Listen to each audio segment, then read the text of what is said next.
నమస్తే సార్. నమస్తే అండి. మరో 2 నెలల్లో ఏపీలో ఎలక్షన్స్ ఉన్నాయి కదా! సో, నెక్స్ట్ సీఎం ఎవరవుతారు అనుకుంటున్నారు?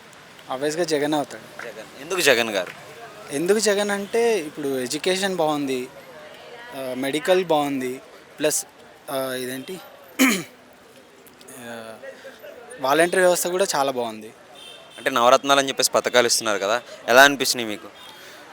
అవునండి. ఇప్పుడు పొలిటీషియన్స్ తీసుకెళ్ళి వాళ్ళ పాకెట్లలో వేసుకోవడం కంటే జగన్ ఏం చేస్తున్నాడు? ప్రజలకు ఇస్తున్నాడు కదా! నవరత్నాల రూపంలోనే ఎనీథింగ్.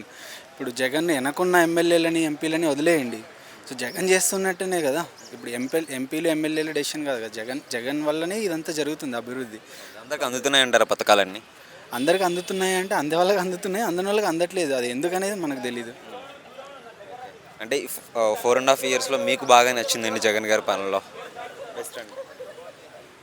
అంటే ఎక్సెప్ట్ ఐటీ. సో, రిమైనింగ్ అంతా బాగానే ఉంది అక్కడ. డెవలప్మెంట్ అంటే ఓన్లీ లైక్ ఆల్రెడీ ఎవరో చెప్పారనమాట. డెవలప్మెంట్ అంటే చుట్టూ బిల్డింగ్స్ వేయడం అవి కాదు కదండి. మనతో పాటు ఉన్న ప్రజలు కూడా అభివృద్ధి చెందాలి. ఇప్పుడు అక్కడికి వెళ్ళి ప్రతి ఎవరినైనా అడగండి, అందరూ అభివృద్ధి చెందిన వాళ్ళే ఉంటారు ఆల్మోస్ట్. ఇప్పుడు జగన్ని తిడుతున్న వాళ్ళు కూడా వాళ్ళు ఏదో ఒక రూపంలో వాళ్ళకి గవర్నమెంట్ నుంచి ఏదో ఒక బెనిఫిట్ అయితే వెళ్ళి ఉంటుంది కదా. అంటే మెయిన్‌గా జగన్ గారు వచ్చిన తర్వాత నాడు నేడు పథకం కింద స్కూల్స్ గానీ, లేదంటే హాస్పిటల్స్ బాగా డెవలప్ చేశామని చెప్తున్నారు కదా! నిజంగానే అంత డెవలప్ అయినాయా? అవునండి, డెవలప్ అయ్యాయి. ఎందుకంటే ఇప్పుడు అవుతున్నాయని అందరూ చెప్తున్నారంటే అయినట్టే కదా అది. అంటే మీరు చూసారా? చూశాను నేను. మా ఊర్లో అయింది. ఇప్పుడు డెవలప్మెంట్ చాలా బాగుంది. ఎడ్యుకేషన్ అయితే చాలా బాగుందండి.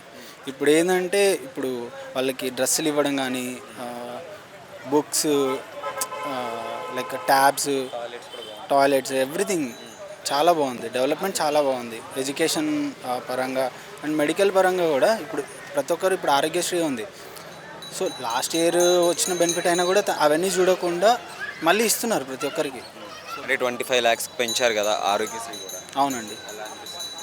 చాలా బెటర్ కదండి. అంటే ఇప్పుడు అందరూ బేర్ చేసే వాళ్ళు ఉండరు కదా. సో, బేర్ చేయని వాళ్ళకి ఇది చాలా బెనిఫిట్.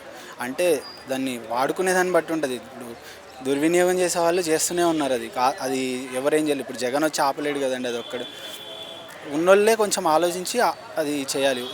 ఎవరైతే బెనిఫిట్ చెందాలనుకుంటున్నారో వాళ్ళకి అది యూజ్ అవుతుంది. అంటే ఇప్పుడు షర్మిల గారు జగన్ గారికి ఆపోజిట్గా అంటే కాంగ్రెస్లో చేరి విమర్శలు చేయడం, డెవలప్మెంట్ లేదని చెప్పేసి చెప్పడం ఏమంటారు దాని గురించి? డెవలప్మెంట్ లేదు అని ఆమె ఎలా చెప్తారండి? అది ఉంది కాబట్టి ఆమె కూడా వచ్చి మాట్లాడుతుంది. అంటే ఆమె ఎలా చెప్తుంది?